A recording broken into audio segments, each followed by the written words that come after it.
Oke, tepatnya pada tahun 2024 ini OJK resmi membuat aturan yang terbaru yang sebelumnya tidak ada menjadi ada dan yang sebelumnya ada itu diperbaharui lagi. Sebenarnya peraturan ini itu khusus si pinjolnya ataupun si yang meminjamkan, bukan untuk si peminjam. Tetapi menurut saya peraturan ini beberapa diantaranya perlu diketahui oleh para nasabah ataupun si peminjam ataupun yang mau minjam uang di aplikasi online. Karena di sini ada juga dari daftar kontak yang bisa menjadi jawaban buat kita semua apakah boleh kontak nomor kontak di handphone kita yang kita daftarkan sebagai nomor kontak darurat di aplikasi pinjol saat mengajukan pendaftaran, apakah boleh suatu saat nanti kita handphonenya ini misalnya mati gitu ya, bolehkah ditagih misalnya kita mendaftarkan nomor handphone saudara, terus ketika handphone kita tidak bisa dihubungi, apakah boleh nih si DC pinjol ini menelpon dengan cara menagih ke kontak darurat tersebut? Maka beberapa jawabannya di video kali ini kita akan mengetahuinya, karena setidaknya di sini ada 7 aturan mulai dari cara penagihan, bunga, dan juga mengenai kontak darurat tersebut. Lalu apakah boleh kita ini meminjam lebih dari satu aplikasi? Karena sebelumnya banyak banget ya orang-orang yang memiliki utang di aplikasi pinjol ini sampai 40 pinjaman di aplikasi yang berbeda, tetapi sekarang justru dibatasi. Maka dari itu kalian bisa mengetahuinya dalam segmen video kali ini.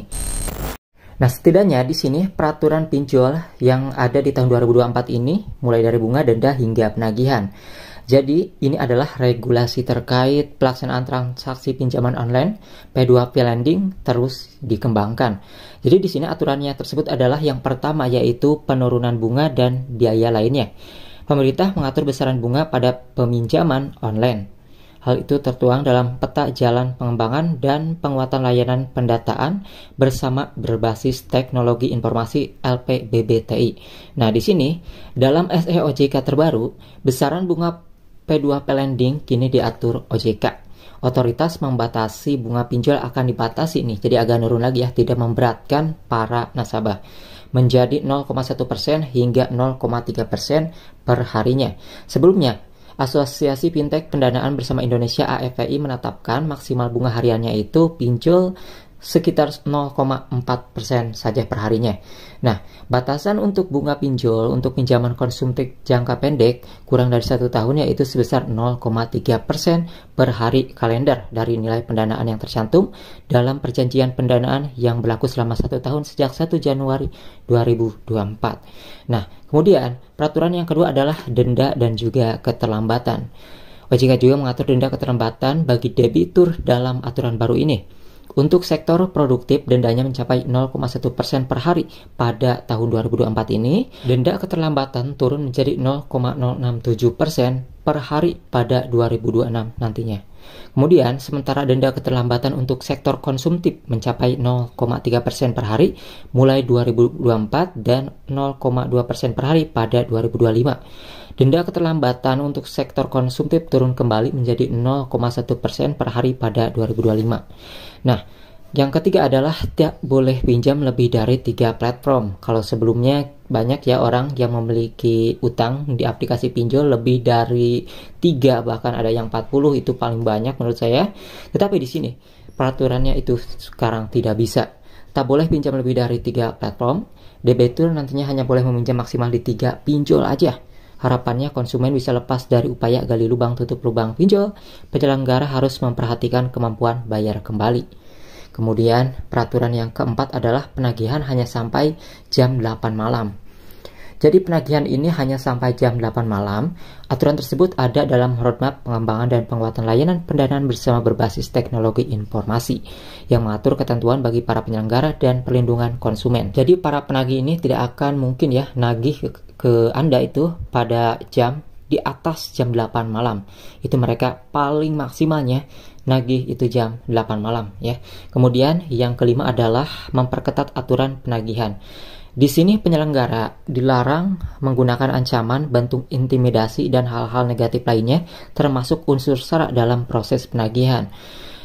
Dari sini kita mengetahui ya bahwasanya kalau misalnya aplikasi pinjol resmi yang kalian gunakan itu memiliki DC lapangan, maka sudah dipastikan sekalipun datang ke rumah Anda, si DC dari pinjol resmi ini tidak akan melakukan intimidasi ataupun hal-hal yang tidak diinginkan, karena di sini sudah diatur ya oleh OJK, yang mana kalau misalnya di sini menyalahi aturan, misalnya memaksa ataupun mengintimidasi si peminjam, maka hal itu bisa dilaporkan. Kemudian peraturan yang keenam adalah mengenai kontak darurat. Di sini kontak darurat ini bukan buat untuk menagih. Kontak darurat bukan digunakan untuk melakukan penagihan pendanaan kepada pemilik dan tak kontak. Nah, kontak darurat hanya untuk mengkonfirmasi keberadaan debitur apabila tidak dapat dihubungi, bukan untuk menagih.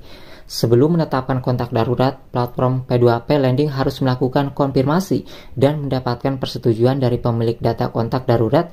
Dengan demikian, kontak darurat tak asal dicantumkan. Penyelenggara mendokumentasikan konfirmasi dan persetujuan yang diberikan oleh pemilik data kontak darurat. Jadi di sini nanti untuk mencantumkan kontak darurat juga tidak sembarangan lagi ya. Misalnya ada orang yang mencantumkan kontak darurat kita tanpa kita menyetujuinya ataupun mengkonfirmasinya, maka orang lain tidak akan bisa menambahkan kontak darurat kita begitu saja. Jadi sekarang kontak darurat di sini dapat kita ketahui bahwa ketika kita mendaftarkan kontak tersebut, misalnya memiliki adik ataupun saudara yang didaftarkan ke kontak darurat kita di aplikasi pinjol, maka sudah dipastikan ketika ada tagihan tidak akan menagih ke kontak darurat tersebut, meskipun misalnya nomor handphone kita sulit dihubungi, karena itu bisa menyalahi aturan. Jadi peraturan ini menurut saya wajib kalian ketahui. Kemudian yang ketujuh adalah pinjol wajib asuransi. Penyelenggara P2P Lending wajib memberikan fasilitas mitigasi risiko, termasuk bekerja sama dengan perusahaan asuransi ya. Pengalihan risiko pendanaan sebagaimana dimaksud dapat melakukan mekanisme asuransi atau penjaminan. Regulator menyebut fintech P2P Lending wajib bekerja sama dengan perusahaan asuransi atau perusahaan penjaminan yang memiliki izin usaha dari OJK sesuai dengan ketentuan perundang-undangan.